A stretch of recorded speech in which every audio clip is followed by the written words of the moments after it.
በሰዓታትና በሴኮንዶች ፍጥነት የሰው ልጅ ህይወት ሲቀየር እናያለን። የአንዳንዶቹ ሰዎች ህይወት ወደ ደስታና ወደ ሰላም የክብርን ካባ እስከ መጎናጸፍ ድረስ ሲደርሱ፣ አንዳንዶቹ ሲዋረዱ፣ ሲከፉ፣ ሲከስሩና የህይወት መሰናክል ሲበዛባቸው እንዲሁም ድንገተኛ ቅጽበታዊ በሆነ መንገድ ህይወታቸውን በሞት አደጋ ሲያጡ እንመለከታለን። ታዲያ ዛሬም በመረጃ መሰናዶዬ ሀገራማን ሀገር ሰላም ብለው በስራ ምክንያት ዘመድ ለመጠየቅና ወደ ቤተሰባቸው በመመለስ ላይ ያሉ መንገደኞች በመንገድ ላይ በተፈጠረው አደጋ ምክንያት ህልማቸው ሳይሞላ ያሰቡት ሳይሳካ በመኪና ውስጥ ያሉ ግለሰቦች በሙሉ ህይወታቸው ያለፈበትን መረጃ፣ አደጋው እንዴት እንደደረሰ፣ ምንድነው የተፈጠረው፣ በምን ምክንያት ነው የሚለውን ዝርዝር ሐሳብና በቲክቶከሮች አዋርድ ሽልማት ላይ ቲክቶከር አዶናይ በመድረክ ላይ ሳለ ሊመታው የመጣው ማን ነው የሚለውን መረጃ እንዲሁም የኮሜዲያን ወንደሰን አውራሪስ ድንገተኛ እልፈተ ህይወትን በተመለከተ ያለውን መረጃ ይዤላችሁ መጣው። ሰላም ውድ የመረጃ 24.7 ቤተሰቦች እንዴት ናችሁ? ተሙዲ ቶክሲዶ ነኝ። ሁሌም ሰላማችሁ ይብዛ እያልኩኝ ለቻናሉ አዲስ የሆናችሁ ሰብስክራይብ፣ ላይክ፣ ሼር እና የደውሏን ምልክት በመጫን አዳዲስና ትኩስ መረጃዎችን ይመልከቱ እያልኩኝ ወደ ዝርዝር ሐሳቤ ገባሁኝ።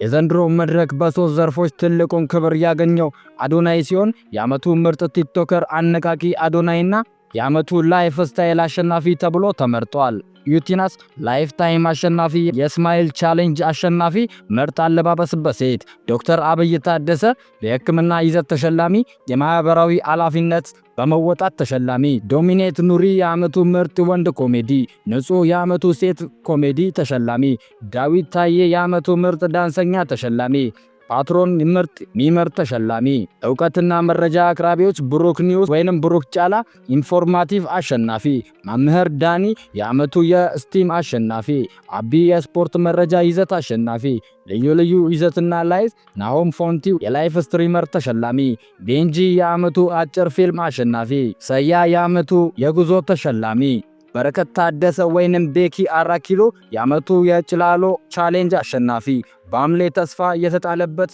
የወደፊት ቲክቶከር ሆነው የተሸለሙ ሲሆን ታዲያ በዚህ የደስታ መድረክ ላይ አዶናይን ሊመታው ወደ መድረክ የመጣው ግለሰብ ማን ነው? ለታባቱ በጣም ደስ ብሎኛል። ከምታስቡት በላይ ማለት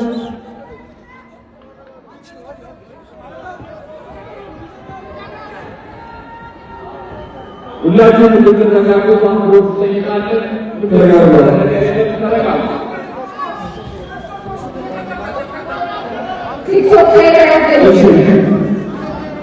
ዲቻን ቦይስ ነፃነት አክብረት ወደ መድረክ ልትወጡ እፈልጋለሁ።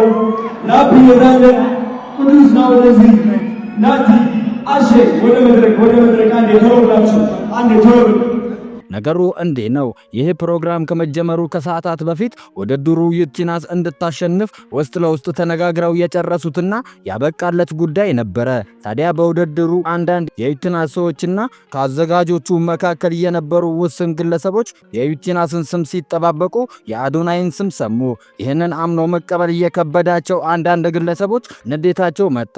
ምክንያቱም ከሰዓታት በፊት ውስጥ ለውስጥ በነበረው ስምምነታቸው ዩቲናስ እንድታሸንፍ እንጂ አዶናይ እንዲያሸንፍ አልነበረም። ታዲያ ይህ ሐሳብ ያስቀየረው በአዳራሽ ውስጥ የነበሩት ህዝቦች ሁሉ የአዶናይን ስም በመጥራት ፎቶውን በመያዝ ከፍ በማድረግ የድምጽ ብልጫቸውን በማሳየታቸው ሐሳባቸውን አየር ላይ እንዲቀለብሱ አደረጋቸው። ታዲያ ይህ ድርጊት ያናደደው ግለሰብ ወደ መድረኩ በመምጣት ከቲክቶከሩ ጋር ግብ መፍጠር ይጀምራል። ህዝቡን ግን ያነጋገረው ጉዳይና ጥያቄ የሆነበት ግለሰቡ ማን ነው የሚለው ነበር። እናም መረጃ 24.7 በደረሰው በውስጥ አዋቂ መረጃ መሰረት ግለሰቡ የዩቲናስ አፍቃሪ ወይንም ፍቅረኛ እንደሆነና በውስጥ ለውስጡ የዩቲናስ ማሸነፍ ተግባር ላይም እጁ የነበረበት እንደሆነና የእሷን ስም ሲጠባበቅ በድንገት የአዶናይ ስም በመጠራቱ ከመናደዱና ከመበሳጨቱ እየተነሳ ይህንን ድርጊት እንደፈጸመ ገልጸዋል እያልኩኝ ወደ ቀጣዩ መረጃዬ አለፍኩኝ። አሳለፍነው ቅዳሜ ዕለት በደረሰ የትራፊክ አደጋ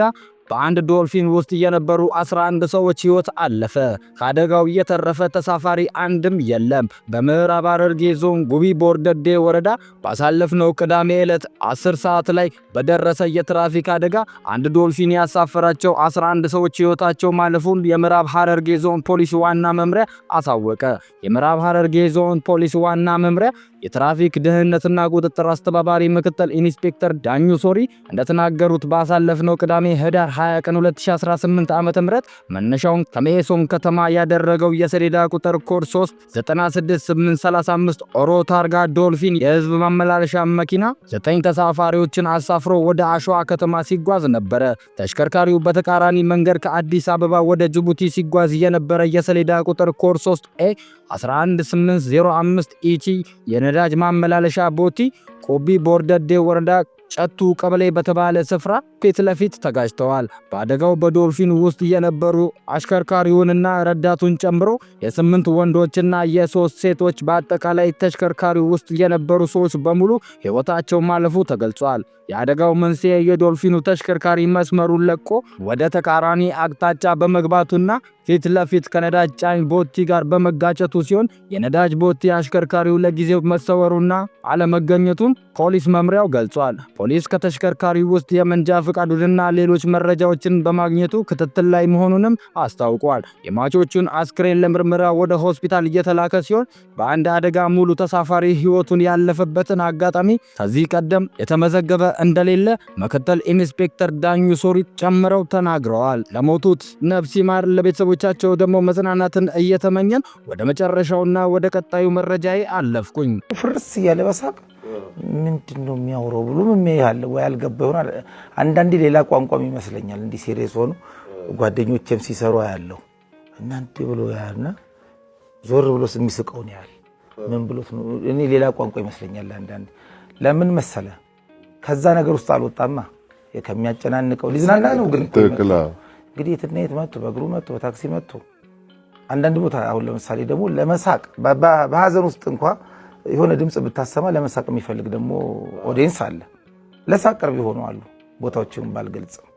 በበርካታ የአስቂኝ ኮሜዲ ስራዎቹ የምናውቀው ተመልካችን ከማሳቅ ባሻገር በቴሌቪዥን መስኮትም ሆነ በመድረክ ላይ እንቅስቃሴዎቹ አፍን የማያዘጋው ትኩረትንና ቀልብን የሚስበው ድንቁ ሰው ተወዳጁ ኮሜዲያን ወንደሰን አውራሪስ ከዚህ ዓለም በሞት ተለየ።